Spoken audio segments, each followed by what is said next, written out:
What can I talk about the beautiful culture of India that lives through sages and saints, through gurus and their disciples, and through the propagation of Sanatana Dharma in these institutions like the Maitreyi Gurukulam.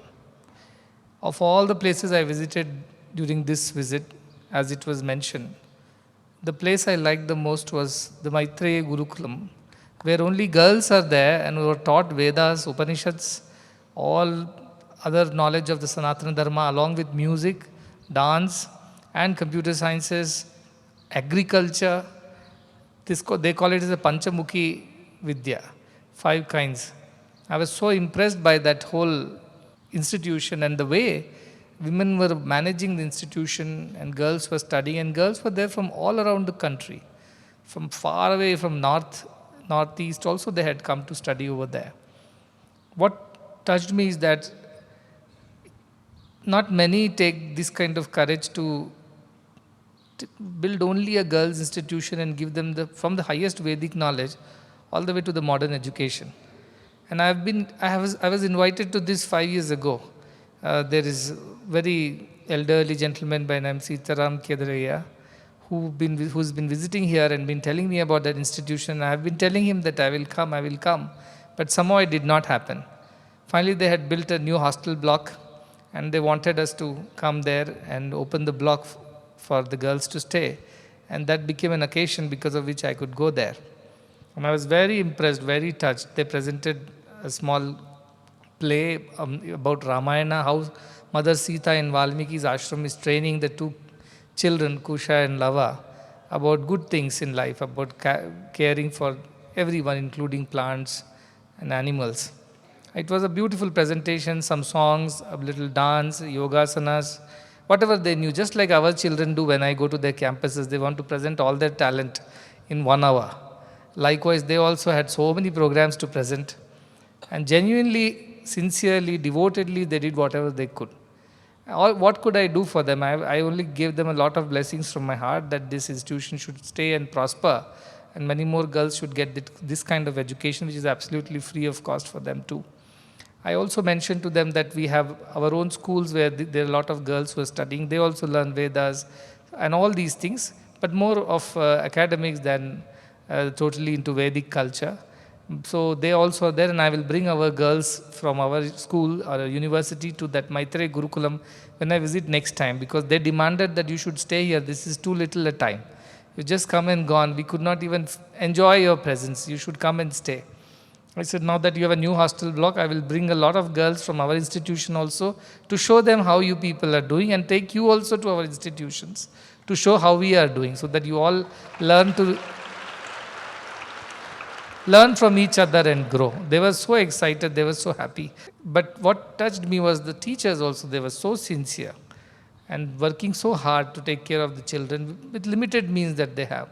But I definitely told them that this is not anymore your institution or my institution. This is our institution, and whatever it needs in terms of its upkeep and furthering, I will definitely be there to support.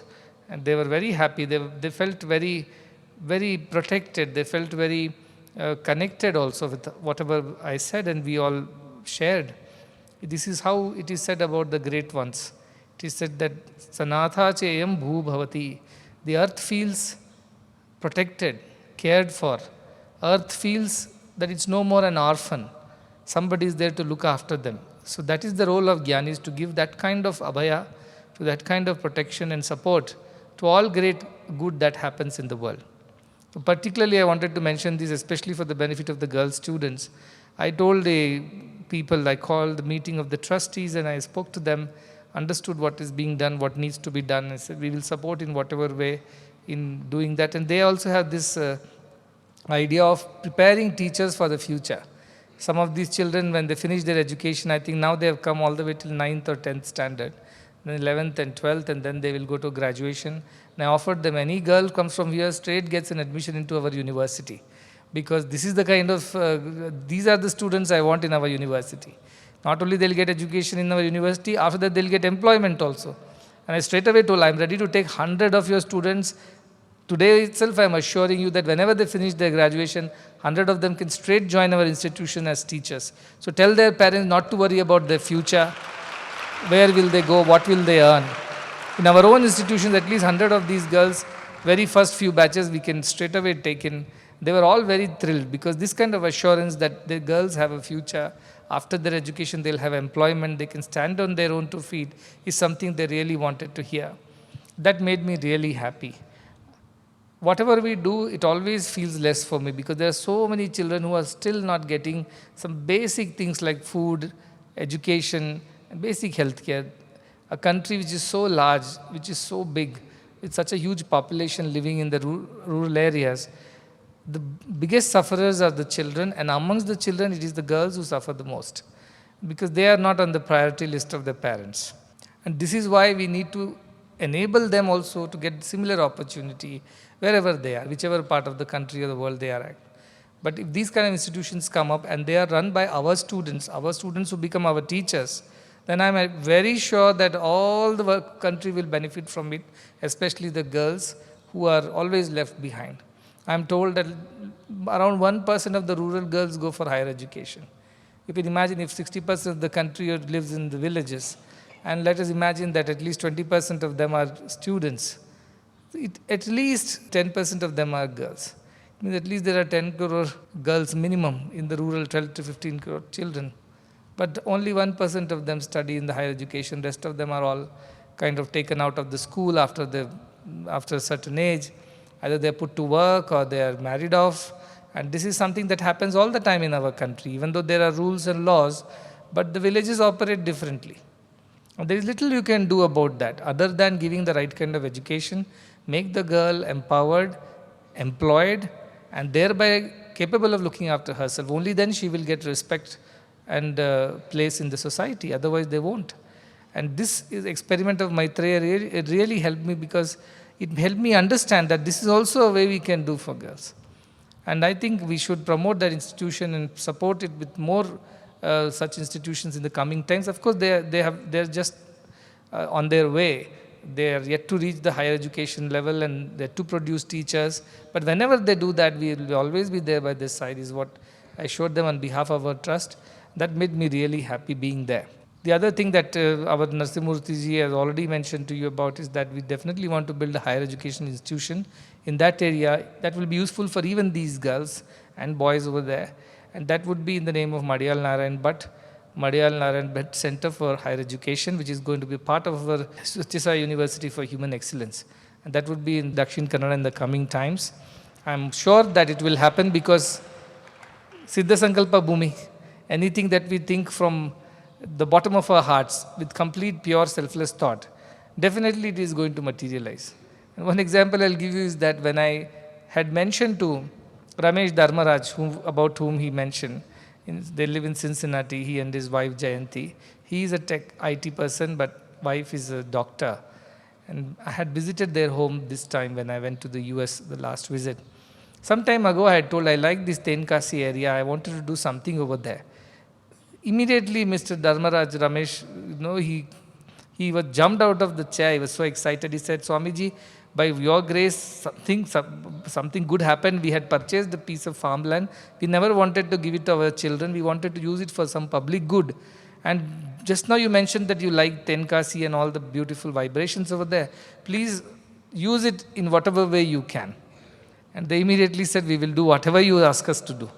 And so they offered to build a school. I told, start in a small way, slowly grow it into a large school, step by step. So they were very happy, the children also very happy. This is how God finds his instruments to do his work. Agastya was there, Lord Shiva told, you go down towards the south and start preaching and teaching Sanatana Dharma to the people over there.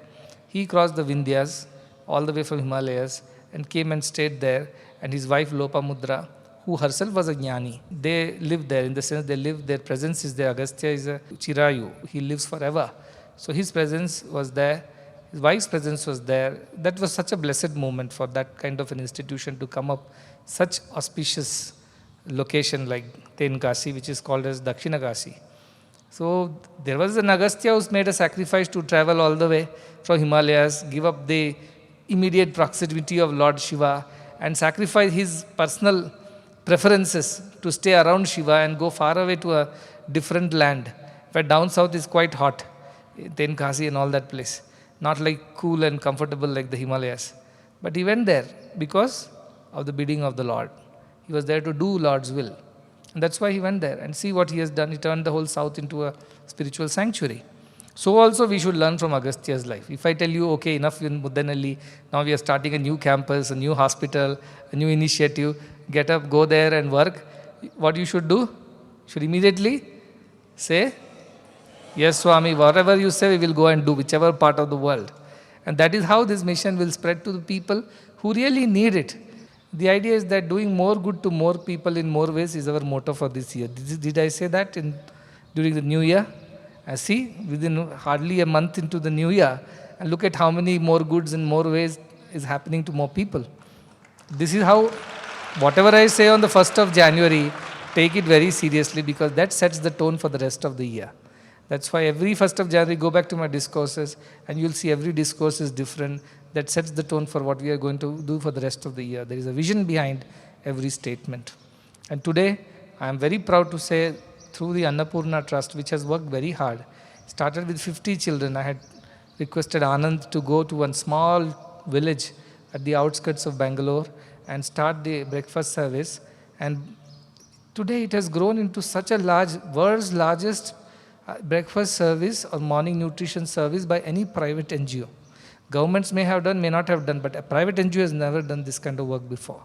And today, as Karnataka government joins hands, and now Sai Shore, which is produced right here in our factory, will be given to all children from class 1 to class 10th across 55,000 schools or so, and 55 lakh plus children.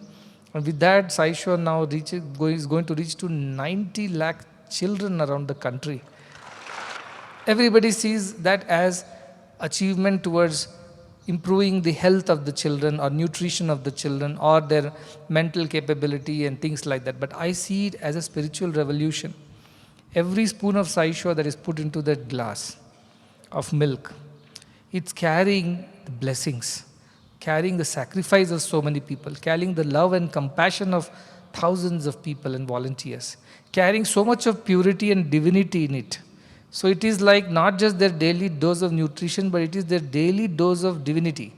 And that will go inside them and start working on them internally. And every time the child has it, something will happen within the child. Not only the child becomes physically better or mentally alert, but also spiritually evolved. And you will see this transformation because it is like prasadam that is coming from God's temple. When we eat prasadam, it carries the energy with it, the purity with it. Those farmers in these remote rural areas, they are producing ragi. And when this time they were told about this program, many of them came forward to offer some of their produce free of cost to the trust. Though we are buying from them at a better rate than the government rate, by the way. Still, when we told them that we are going to take this from you, grow it organically. We don't want you to put pesticides and chemicals in it because we are going to serve children around the country. They agreed to grow it like that for us. They agreed to give it to us on a regular basis, on a regular supply basis, so that it will never stop. All the children all the time are given this nutrition mix. At the same time, they also offered on their own that I want to give a little extra than whatever you are buying from me as my contribution towards this great cause. See, that is India's culture. It lives in those rural farmers' hearts. I didn't ask them. We didn't ask them, you give something extra, they like bargaining with them. We gave them better price. In fact, they told me, don't give us MSP, what you call minimum support price. That's what government declares for every crop. This is the minimum we will give you, whatever be the market rates, you will get this rate at least, so that you will probably survive the whatever financial losses. But many times this is not sufficient. Farmers' skills are not recognized as skilled labor. So it is not coming under the rate of labor that is paid to a skilled labor as per the labor laws. It only considers the land, the fertilizers, the seed cost, the water and irrigation, electricity, only those costs. It does not consider and the knowledge of farmer. It's a skilled labor. Farming is not just physical labor. It's a part of their intelligence. It's a part of their knowledge system. That part nobody compensates them for. That is why, though they work so hard, they never get enough profits. In crops like millets, some commercial crops like capsicum and exotic vegetables are now being produced in India and they're exported abroad. Probably farmers are making good money over there, and once in a while they make on these crazy tomatoes, but not all the time. However, millets are not something that they are making profits on because the government support price is very less. But we are giving them better than government support price, and they're very happy with that price. They told, don't give us MSP, give us MLP, minimum livelihood price. What it costs us to spend our time, energy, intelligence, and other resources to produce that. Please give us that price. And we agreed to that, saying that when we are doing so much good to so many, why should a farmer suffer? So they also happily said that we will also give you more than what we produce because you are giving us better price than everybody else. So this is how our mission is making lives better. On one end, of course, the student or the school-going children, government school child who doesn't eat any breakfast and comes to the school on an empty stomach will get nutrition, which is important to build a healthy country for the future. So that they study well, they are more healthy, they are able to participate in all activities of the day and grow into more capable citizens. That is on one side. On the other side, what it is doing, it is also improving the lives and incomes of farmers, which is a huge profession in the country. Largest number of people are engaged in farming, agriculture in our country. They also get benefited on the other end because of one Sai Sure program. Look at the power of any good, how it transforms lives of so many people knowingly and unknowingly.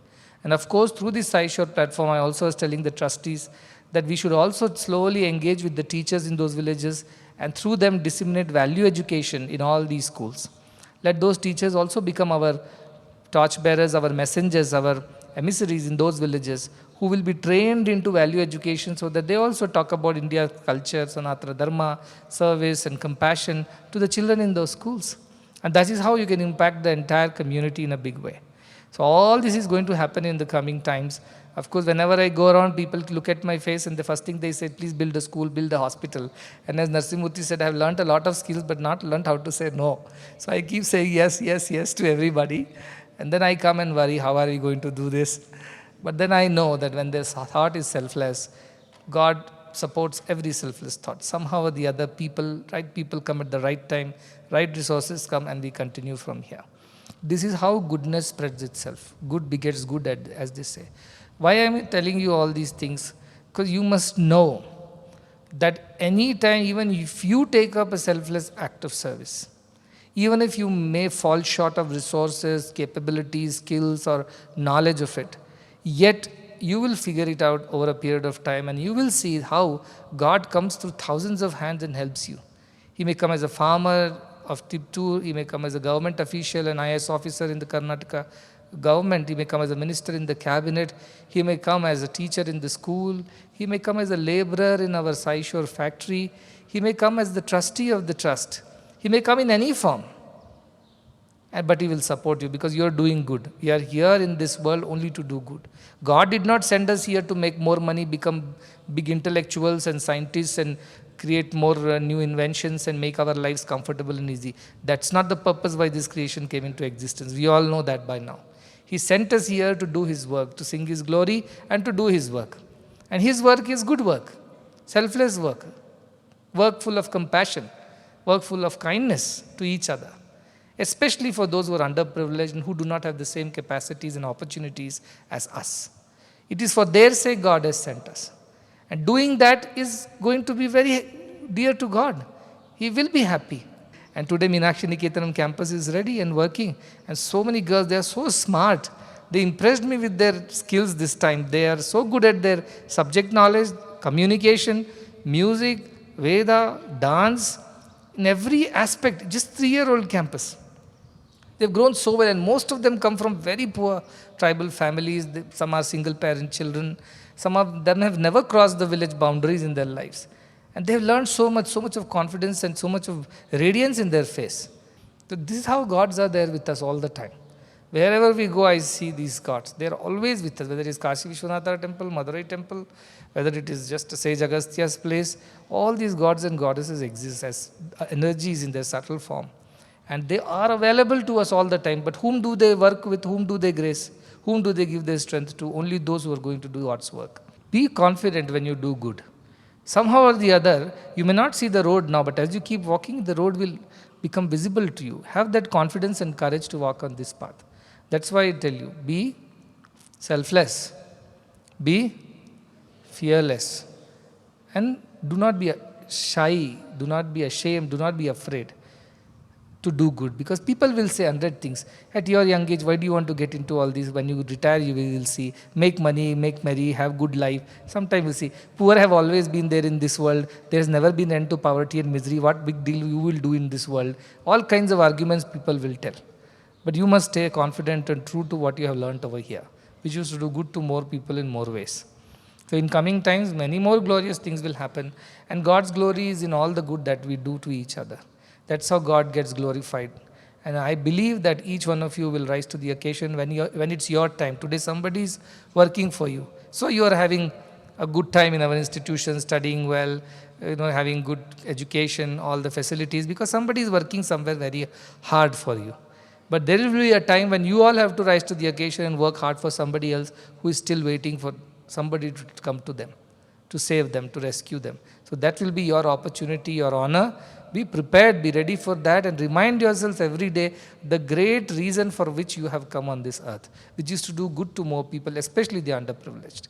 That is what God loves, and whoever does God's work, God's grace, love, and His strength is with such a person. In fact, they are none other than God themselves. You say. That is the kind of work that you have ahead, and remember all the time that this is what you are here for. Never forget, never deviate, never get distracted by all other things in life. Remain steady, remain focused, remain completely absorbed in this one thought, and God's strength and energy will always be with you. With these words, I will conclude.